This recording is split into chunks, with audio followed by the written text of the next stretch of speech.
প্রচুর স্রোত।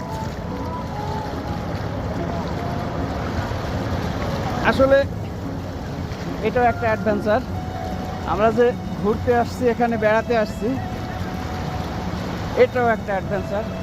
যে পানির যে স্রোত, নিচে কিন্তু পাথর, এই স্রোতে যদি কাউকে টেনে নিয়ে যায় তাহলে কিন্তু যে পাথরগুলো আছে, পাথরগুলোতে কিন্তু দেখা লাগতে পারে।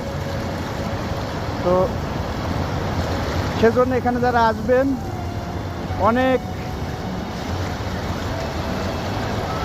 সতর্কতার সহিত আসবেন।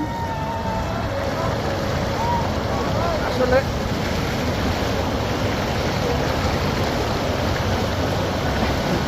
যেতেও ইচ্ছা করছে, কিন্তু বেশ কি পরিমাণে স্রোত।